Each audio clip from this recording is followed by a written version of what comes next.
Power is a youth empowerment scheme sponsored by the federal government of Nigeria in a bid to address the challenge of youth unemployment by providing a structure for large-scale and relevant work skill acquisition and development while linking its core and outcomes to fixing inadequate public services and stimulating the larger economy.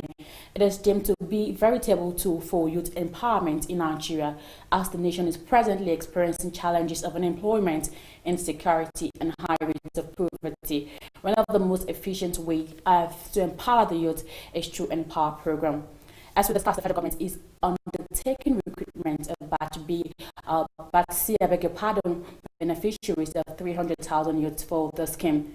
Thanks for joining us today on TV and Business Daily. I am Chiwendu Osisiegu, and today we shall be discussing on the impact of the federal government Empower scheme on youth empowerment, national security, and the economy. But before we proceed with that discussion, let's look at the business stories making headlines.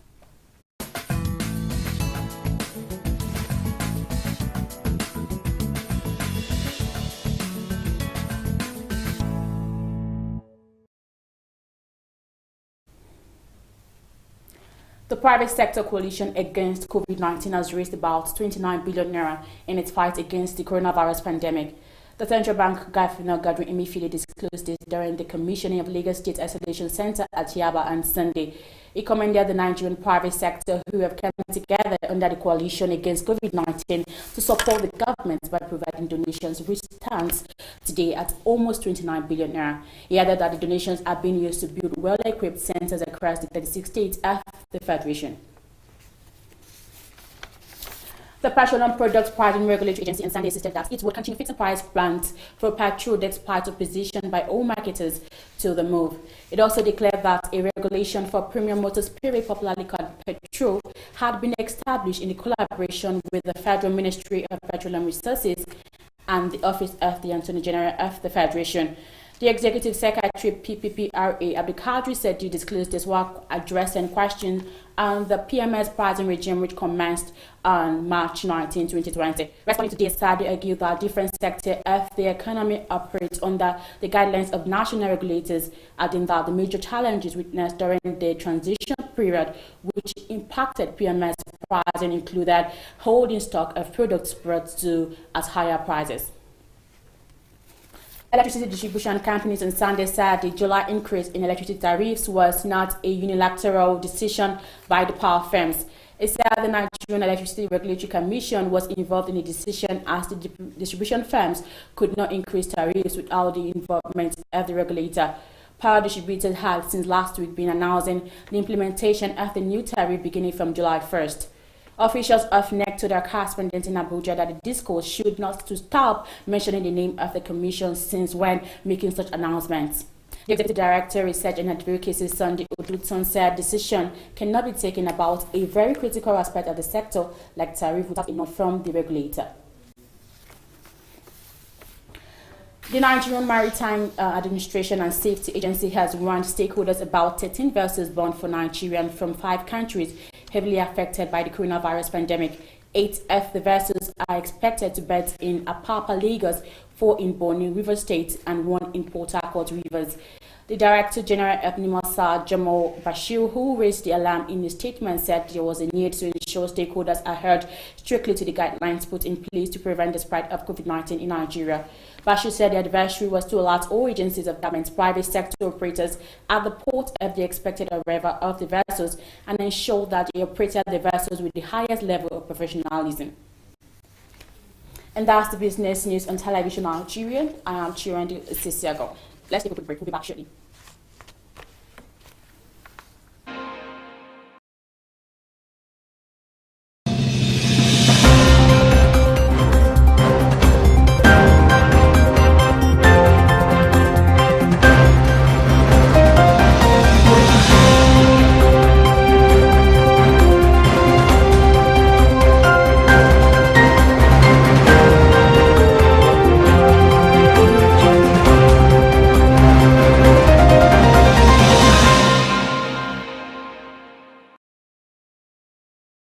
My name is Chiwendu Osisiegu, presenter Television Nigerian Business Daily. In a globalizing world, ours is to keep you engaged, informed, and educated on contemporary happenings and business world. We therefore command a special audience of business-minded viewers who are eager to know more about business, I mean your business. Why don't you take advantage of our special affordable offer to let the world know about your concepts, your goods, and of course, your services? You can call us on 080-3071-6959 or 070-3234-9054. You can also visit us at Television Nigerian in Guzapi, Abuja, and follow us on all the social media handles on Facebook, YouTube, and of course, on Twitter at Television Nigerian. Your business is our concern.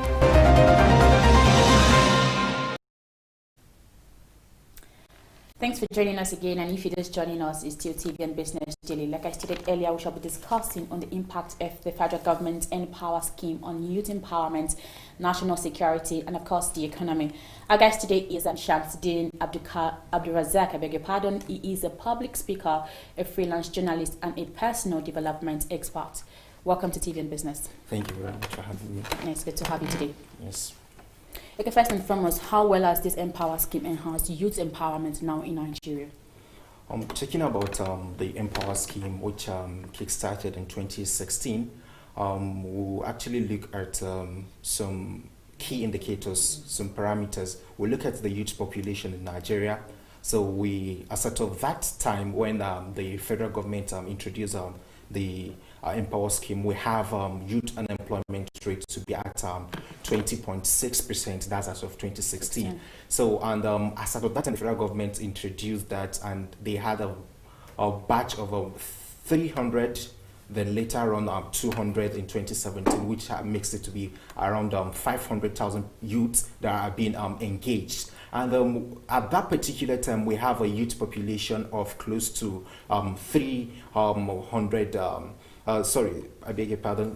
million youth population at that particular time. So it shows us that even when we have lots of youth population out there who are not gainfully employed, that particular scheme didn't actually catered for the youth empowerment. But all in all, it has actually been a very good one. At least it's actually a step in the right direction compared with what we have in previous administrations. So are you saying that with the scheme, the level of unemployment now in Nigeria has reduced drastically? No, we can actually say it has actually reduced drastically, but it is not from what we used to have.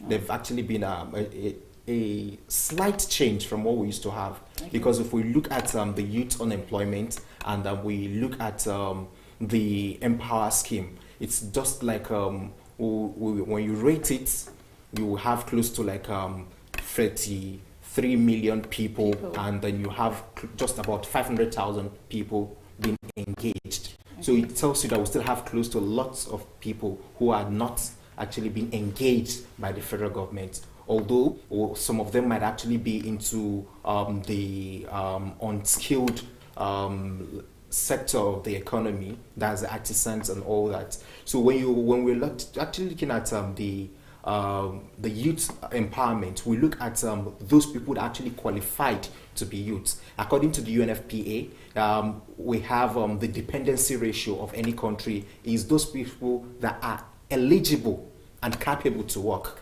And when you're looking at that, we are looking at people from the ages of 15 to the ages of 64. So when you now look at the Nigerian policy, youth policy, which was just updated last year, it's now categorized youths as people who fall between the ages of 18 to 29 years of age. So people beyond 30 years cannot actually apply for this Empower? No, Empower is actually above that. Once you are up to 35 years, you can apply for Empower. But then we're now looking at the youth empowerment as it relates to Empower. So it gets to tell you that we still have lots of issues that has to do with empowerment themselves. Okay. So because majority of people are not actually gainfully even empowered, even with the Empower program. Okay. A lot of people have been applying. As I said yesterday, I met a young man, he's just the age of 36 and he's unemployed. So he was asking if he can apply because he's 36 years of age. And I was like, no, you cannot apply. Or can he apply? He can't. So it tells us that we still have a lot that has to do with that. Because we have issues even with Nigeria and the international community as regards who is a youth. So according to the national policy on youth, it is clearly stated that we have 18 to people that fall between the ages of 18 to 29 years of age. That's the people that fall to be youth. But according to the United Nations, you have somebody from the age of 15 to like 35 years of age. So that's the person that is being defined to be a youth. Okay. So anybody that falls outside that range might actually be maybe regarded as an adult, so to say. So he's old enough to fend for himself. Okay, thank you. You earlier said Empower started at 2016, yeah? Yes. Yeah, and it's supposed to be for like 2 years. Do you think the government should extend it a bit? Because 2 years is actually very small. After 2 years, what's the fate of people that actually got themselves involved in this Empower scheme? No, it's actually more of like a social investment program. So it's not like a lifetime thing. So this essence of it is just to engage the youth, engage people within that period, just more of like a transition period from you leaving the university and possibly leaving the NYC scheme, and just to reduce, it's just to caution the effect of unemployment within that period of time, so that within that period you actually be scouting or seeing how you can actually gainfully engage yourself after that scheme.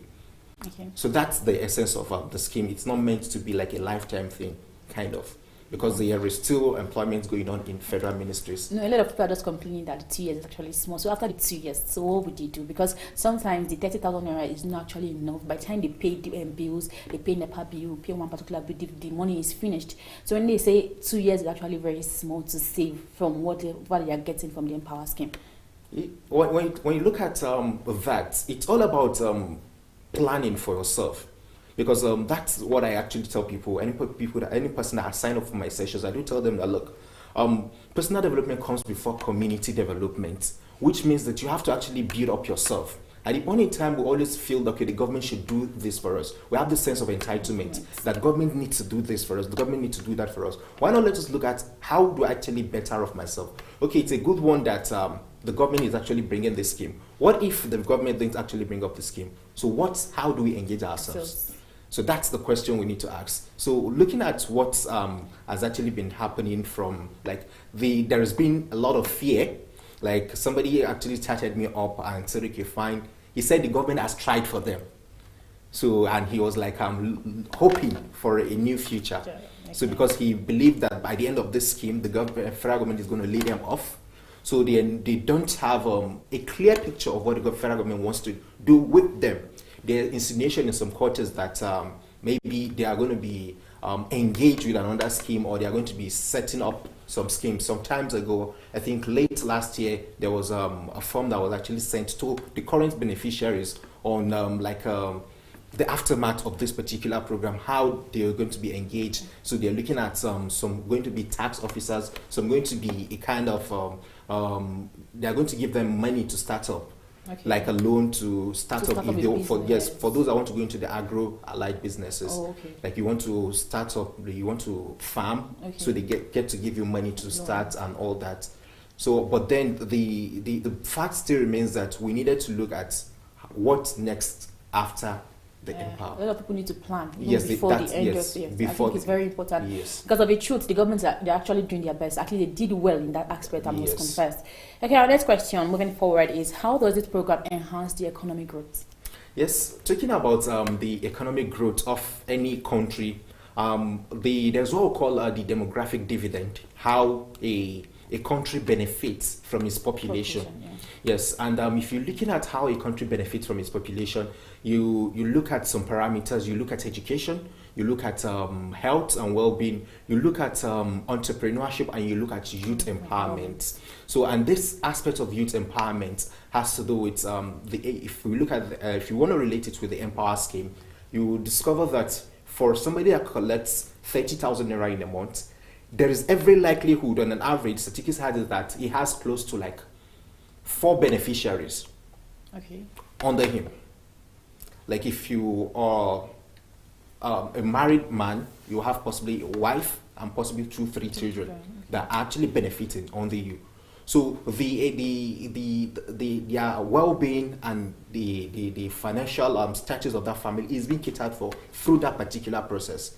it might not be a rocket science, might not be something that actually happens overnight, but it's actually filling some gap in the economic sphere of Nigeria, because it has actually made some people to be engaged, so they don't get to lobby or look for some employment that is not there with other people. So by so doing, they're actually being engaged. And the best way we can actually do as a country to benefit from our population is to gainfully engage our youth. Because there is a statistic that has it that by the year 2050, the Nigerian population is going to skyrocket to 440 million people, of which currently we even have a youth budge. So people falling within the age of 15 to 24 years of age are the majority of the youth population. So which tells us in the next 30 years, these people are going to have grown to become adults. So, and what are we planning ahead of such people? So the essence of this scheme, I guess, is to see how the youth population is going to be engaged. Currently, before now, as sort of when the government came into power, we have the ERGP, the Economic Recovery and Growth Plan. And currently, because of the pandemic, the federal government is actually working on another particular strategic plan, which is called the Sustainability Plan. And all this is just to make sure that the youth are being engaged, so that we can actually be able to benefit from what the UNFPA has actually talked about, that is the demographic dividend. Countries like China, countries like Tunisia has actually benefited from that. So their youth are gainfully employed, and by so doing, the economic activities of such countries has actually blossomed.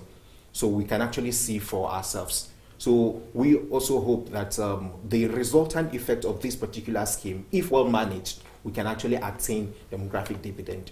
All right, thank you. So how has this scheme helped in mitigating insecurity in the country? Yes, talking about insecurity, they said an idle man is a devil's workshop. So definitely if somebody is not engaged, is not having something to do, definitely the next thing is going to be thinking is crime. So we've had a population of where people who are actually more of like they've lost hope in the system, actually empower came as a succor to them. So and by so doing, such people have actually been engaged. So we've had statistics of people that have actually would have wanted to resort to crime, but then because of the scheme, they've actually not resort to that, because they actually, if you look at it critically, when somebody wakes up in the morning and he has a sense of responsibility, he goes to work, then at least maybe if he's part of the end teach, so he has a situation whereby he goes from 8 in the morning, comes back either 2 or 3 in the evening. So he's already tired. So he wouldn't be thinking of crime. For somebody that is part of NSoft, that is the NTech, the software, they have been trained for 3 months. After 3 months, they are given laptops and all that to start up their own tech-related business. So such people will not be thinking of crime.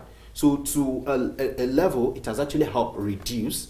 But then the issue of insecurity in the country is actually as you are losing in one, you are tightening one end, it is actually losing in another end. So it has lots of dynamics to insecurity. But the Empower scheme in its only two has actually helped to reduce the level of insecurity in the country. Okay, a lot of people still believe that a lot of people under the scheme are actually receiving money without working.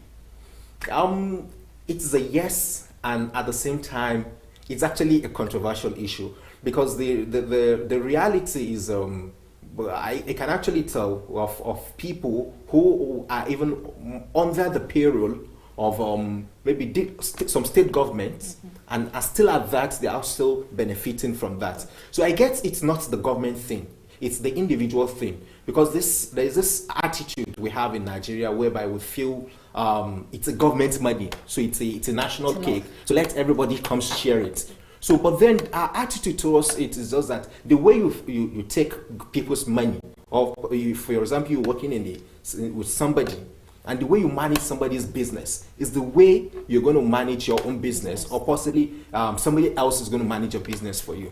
So if we always feel that, okay, it's a national cake and we want to all eat up the cake, then definitely we are not going to grow.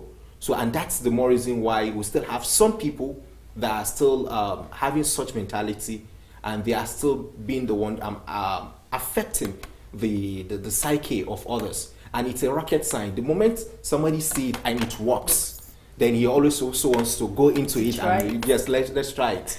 Yeah. So I guess for us to actually mitigate that, we needed to change our orientation and see it that okay, it's a national service, and we just need to work for it and make things work the way it ought to be. Okay, thank you. Let's just take a quick break, and after the break, we'll continue with the discussion. Stay tuned.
Thanks for joining us again, and if you're just joining us, it's Still TV and Business, and we've been discussing on the impact of the federal government Empower scheme on youth empowerment, national security and economy. Of course, my guest is here in the studio. He is a public speaker, a freelance journalist, and a personal development trainer with focus on self-awareness, Mr.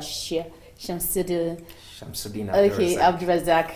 I can say about that. Okay, let's speak on the challenges of this Empower scheme. What exactly are the challenges you're actually going through at the moment? Yes, the scheme has a couple of challenges currently that it's actually bedeviling it currently, and part of it is what we actually mentioned earlier, the psyche of people that are actually coming into the scheme. So a lot of them feel that it is a federal government thing, so we needed to come and enjoy the national cake. So you have people who are just working. I know of a situation of people who are under the NYSC scheme, yes, and they're still also beneficiaries of the Empower. Is it possible?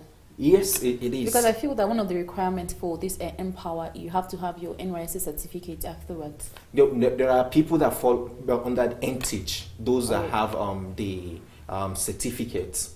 Yes, the NCE certificate. So such people that have actually maybe they already engaged in, or they've already had their NCE before proceeding to have their degree.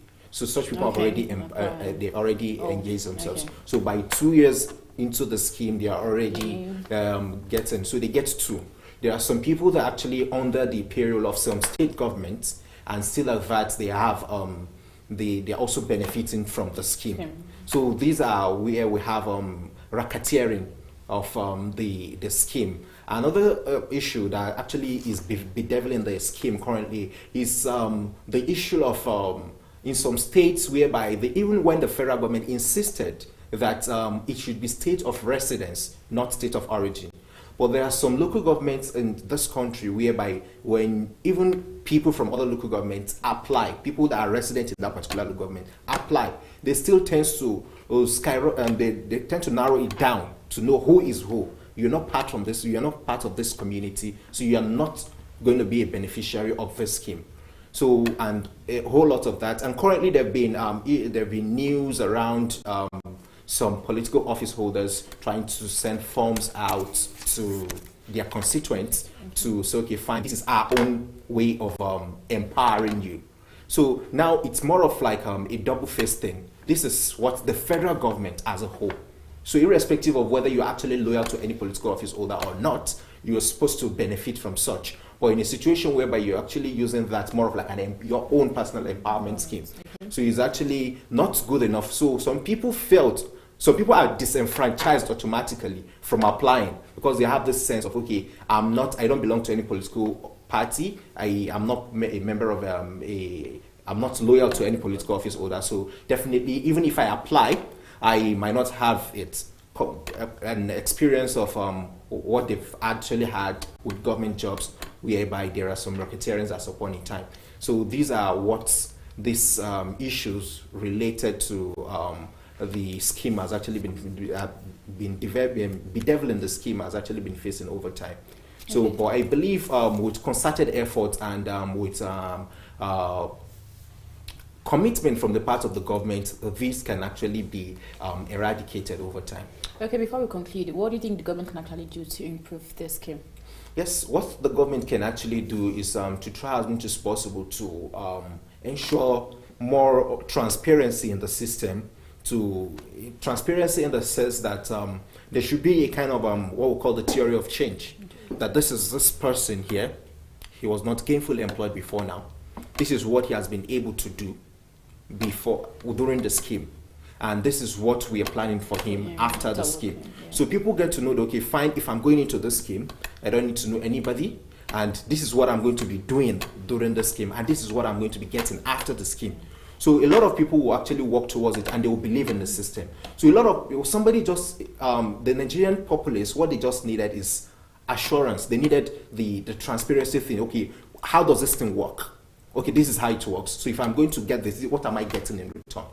So once the government is able to ensure transparency on their own part, I believe all other formalities and the procedures that have been laid down for the scheme has actually been followed to the latter, then every other thing will actually come good at the end of the day.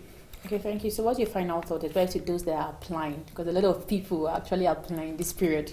Yes, my final thought to Nigerian youth is to try as much as possible to keep faith in the system. If you know you're actually qualified, somebody said it is your right, not a privilege, so to say. So you go to and apply for the scheme, and you put your trust in God and expect the best from the whole scheme at the end of the day. All right, thank you so much for coming on TV, and Mr. Samsudin Abdulrazak. Yes. I got the pronunciation right. Yes. All right, it was good to have you today. All right, thank you very much for having me. Yeah, and that's the much we have for you today on TV and Business Daily. I am Chiwendu Osisiago, and don't forget that you can follow us on all our social media platforms, on Facebook, and YouTube, and of course on Twitter at Television Nigerian. Do have a wonderful day. Bye for now.